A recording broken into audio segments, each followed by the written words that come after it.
A turtle just surfaced. Oh, right there. Hi, buddy. I came out to see the turtle. I wasn't quite ready to be out, clearly. But there's nobody here. This is an incredibly remote and uninhabited chain of islands located in the far Bahamas. It was a tough call to sail here, but the promise of no company and no worries emboldened us to navigate the treacherously shallow pass that keeps most others away. And yeah, okay, the idea of no worries really truly has no place in the life of a sailor. But even when reality comes flooding in, I'll just get to the chase.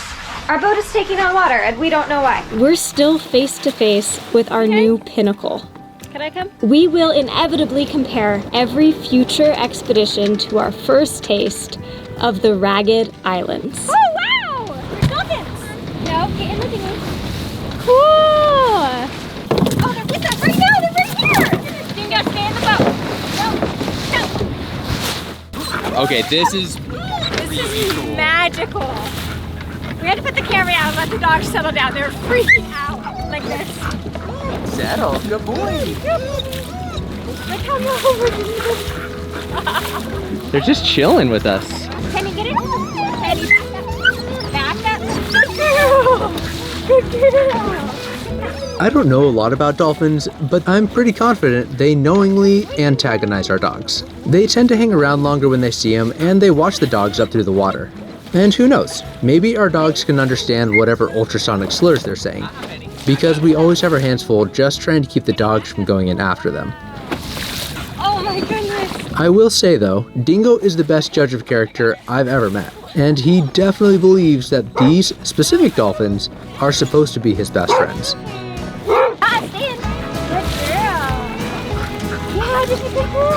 And Penny, she's just ecstatic about the existence of these really, really big fish. So cool, there's so many of them. They're not following us anymore. They took us all the way to the beach. Probably too shallow over here. Probably. That was the best day of the dogs' lives. I wonder if it's gonna make it all the way down. I don't know, there's a water spout over there. I don't know if you guys can see it on this camera. Wow, this current is ripping through here. Probably getting sucked into the tornado. Man, all right, so this morning, I woke up, listened to the birds, looked out and heard a turtle swimming around the boat, and then we bring the dogs to the beach and we get swarmed with dolphins. That's the right word. What a place. I mean, day one in the Raggeds, I sold. Best thing ever!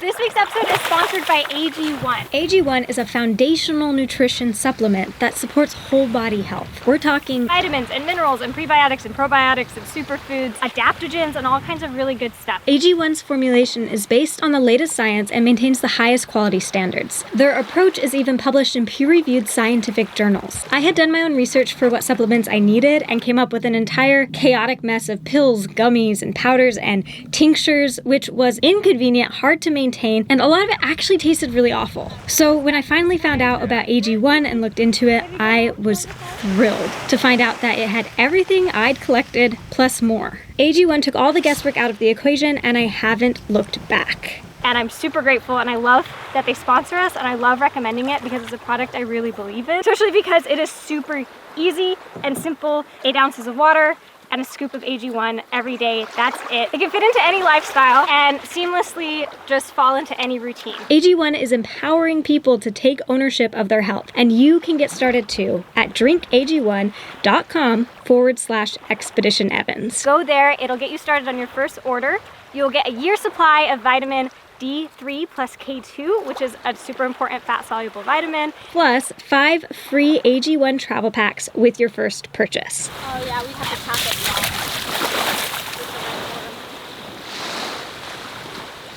You can see our mast. It's how near is it to the water spout? The dogs are 100% just looking for the dolphins. Like, they don't really care about anything else right now. It's really funny. Got Jade in her natural element. I was taking a picture of these red fruits so I could look up the plant identification later. They look temptingly edible, but I bet you that they're poisonous. I like the raggeds. Yeah. Ooh, rain. Let's go. Boat. Rain. I opened some hatches because it was hot. And so we need to hurry back. And hopefully there's no dolphins that slow us down. Go ahead, Benny.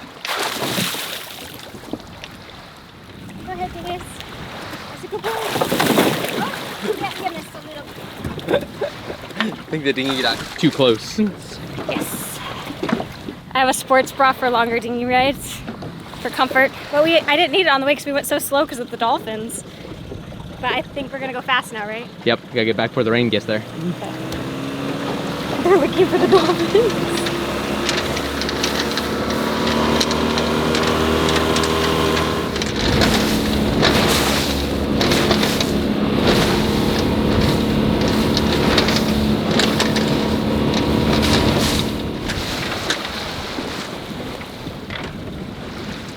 Go home, go home. Okay, go shower. Come on. I think we're out of water. I grabbed the camera because it is thundering around us. I'm gonna stay right in front of me when I eat this tail and just like hitting me over and over again in the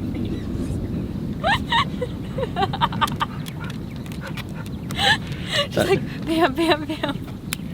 We were fishing. We didn't catch anything yet. But I grabbed the camera because, here. If you go wide angle, they'll be able to see all the clouds.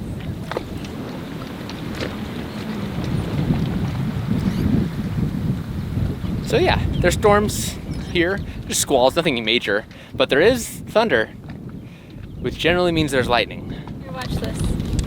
Dingo, come here. Are there dolphins?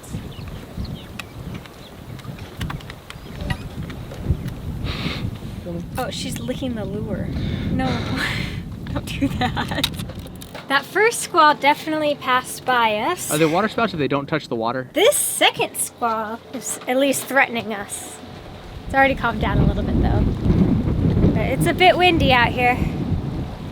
And that's the squall coming. So let's see whether or not it hits us. We've turned about 90 degrees and our anchor reset. Now we wait and see.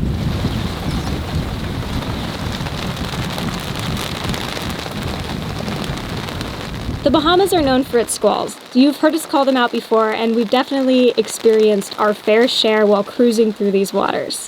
What they are is basically a localized storm system that brings high winds and often rain, lasting anywhere from about 5 to 30 minutes. Sometimes we see them coming, but not always. Sometimes they just appear right on top of us, ruining a perfectly good sky, and then they can be gone just as fast, leaving the rest of the day clear and ready for adventure. Boat is hot because AC is off and it is just a scorcher. So we are going to go for a quick dive and see if we can get fish. We never take you guys diving with us. Brett and I actually spearfish and free dive a ton. We just feel like the GoPro kind of gets in the way of the experience of diving, but we always feel like we miss out on showing you guys the cool underwater stuff. So today we're gonna try again to take you with us. I am going to try putting you in the dive housing. Hold your breath. I don't know if the microphones are really going to work because you're in the housing right now.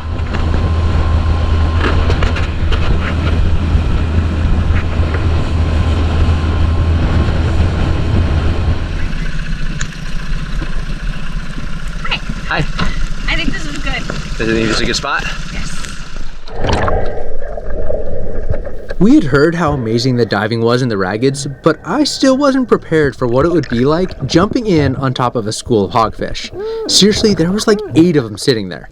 And in my excitement, I didn't realize the tip had fallen off my pole spear until I was about 15 feet down, and I wasted all my bottom time trying to fix it only to miss and scare them all off.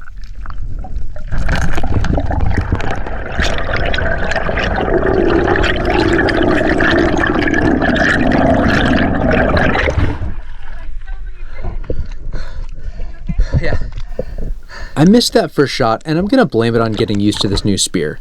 The worst part of it, though, is that there's still so many good fish down there, but now the sharks know where we are. They know the sound of a pole spear even when you miss, and they definitely rank higher than me on the food chain. So we'll have to get out of the water, mark the spot on GPS, and come back another time. He was maybe a foot from me a second ago. Freaky. I looked back, he was right here. Does it freak you out? Uh-huh.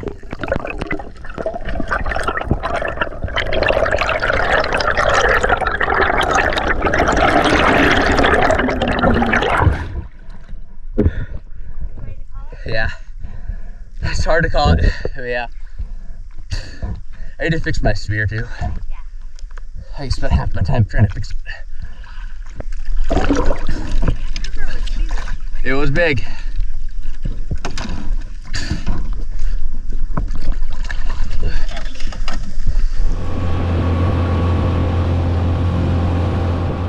We peeked in, we were done. And then we're like, well, let's just look right here. And there's a hogfish right here. Right under us. So we're just gonna go get it. And it's already recording for you. Watch my 6. Sorry. It's okay.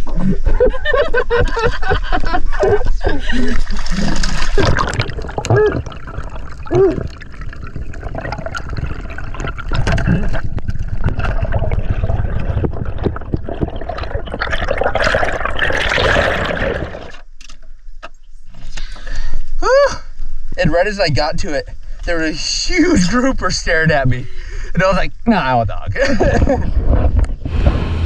Hey! I present lunch. This is my first ever hogfish. Oh my gosh. And I think I got a pretty good one for our first one, huh? Beautiful. Hi, Ben girl. Wait, give me a hand. Yep, we just got back, and right as we left, jumped in, got this guy, and then sharks showed up. So this is all we got. Nice. So a little information about hogfish. They are the fish to catch in the Bahamas. That's what everybody says. They are the best fish. They're like the prize. If you can get a hogfish, that's like the best eating because the meat is so light and fluffy. Yeah, he's crazy teeth. So excited about it. And we've never caught one before, so this is a big deal. I said, how long is the fish gonna take? Brett says, it's probably done, and then it immediately dinged. Fried fish.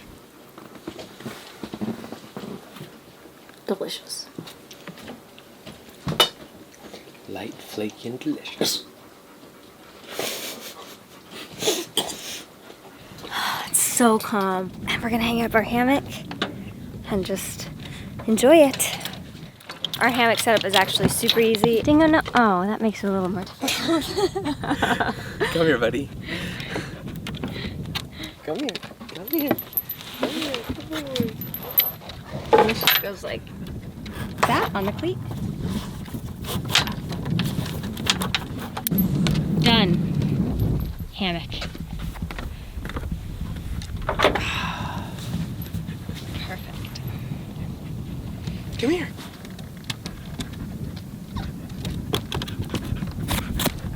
Come in. I think it's dogs or cups of coffee in the hammock. That's probably wise. What? Come here, bud. What's come over him? Come on. You can do it, Dingo. Is this all you want? I couldn't get his leg up high enough.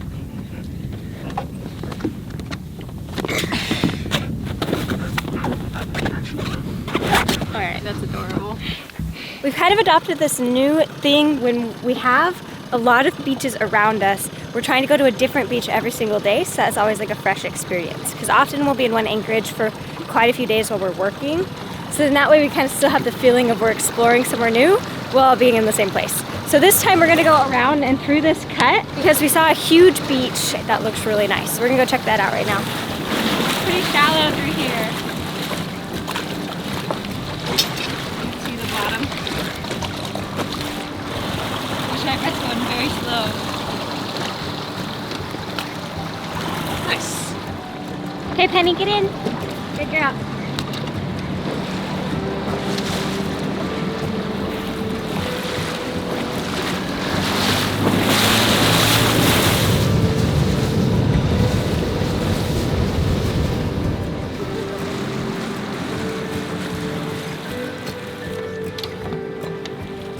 Go ahead. Go to the beach.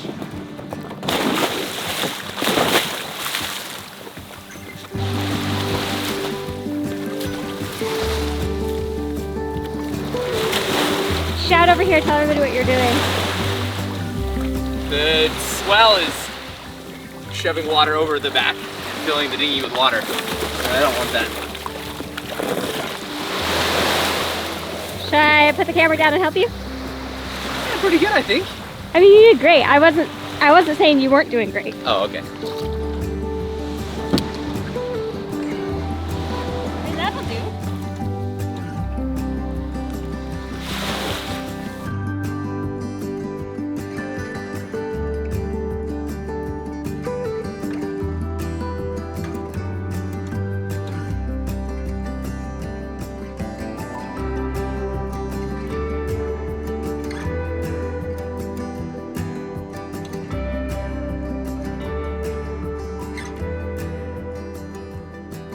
Okay, hi. It is currently late at night.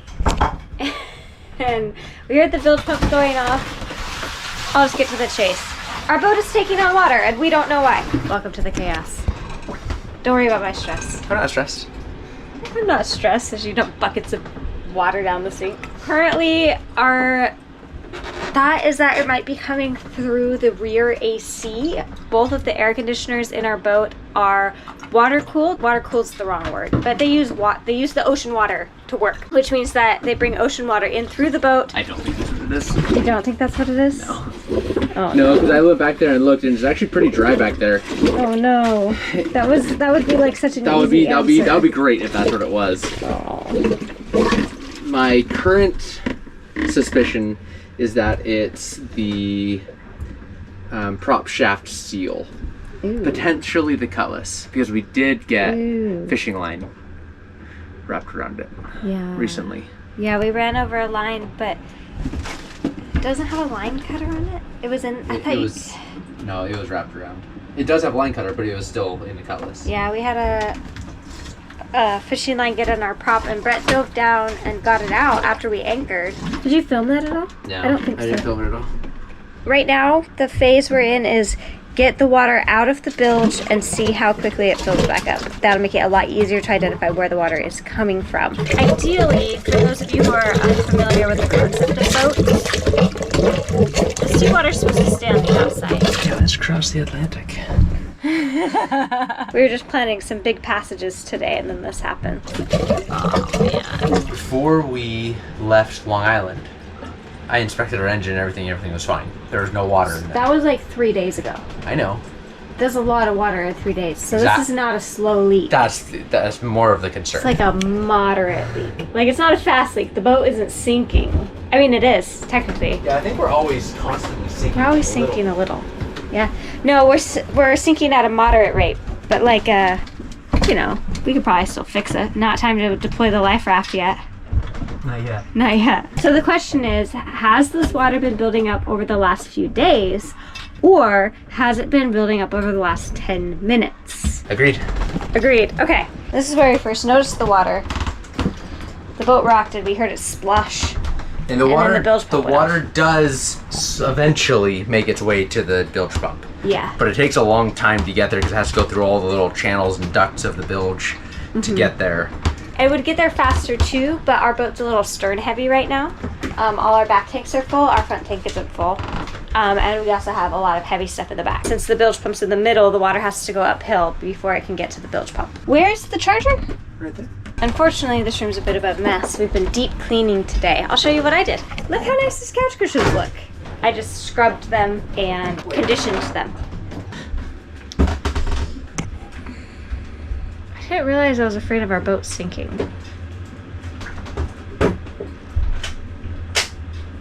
A little bit afraid of our boat sinking. It's only like 10 feet deep right here. So it wouldn't sink very much? No, it wouldn't sink very far. Just enough to completely submerge the boat. Yeah. My current suspicion is that it's either the Volvo seal, the prop shaft seal, or the cutlass. So I am currently got the little drill pump, and I'm gonna suck out all the water out of there and see if more water comes in. The problem is there's still a little bit of water sloshing around, so it may fill it back up, but that's the best I can think of right now. All right, well, I got all the water out from kind of the prop shaft area. No water came rushing back in. Kind of turned the prop shaft by hand a few times, see if, there's any drips or anything. I didn't really see anything notable. I haven't ruled that one out yet, but gonna move on. Still searching. I was just telling Jade, I checked all the through holes and all the through holes look totally fine. They're all dry. And then I realized I skipped one.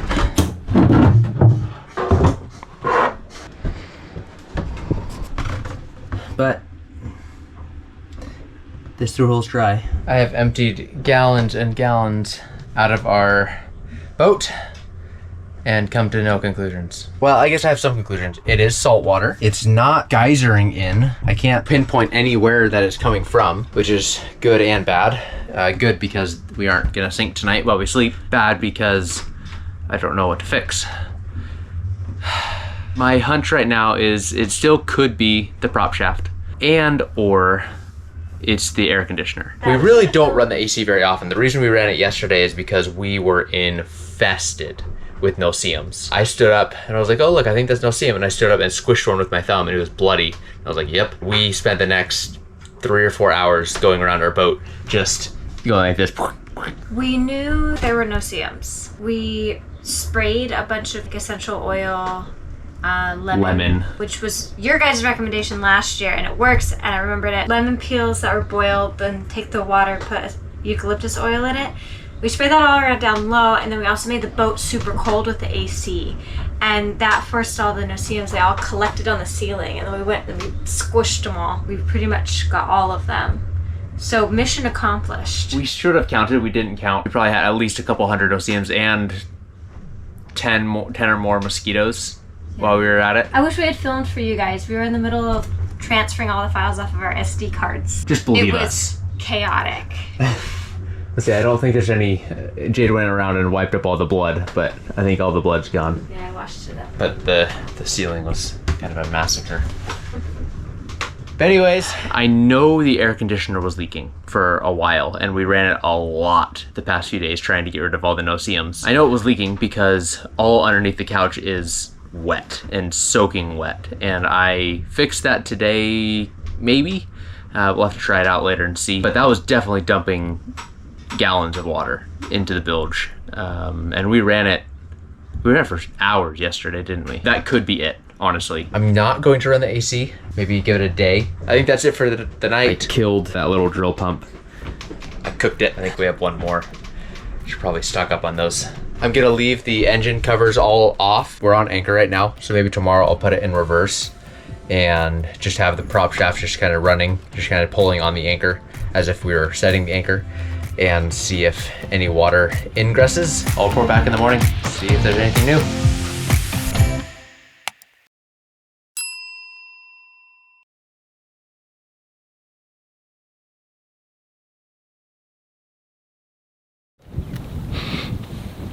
Why is she looking up?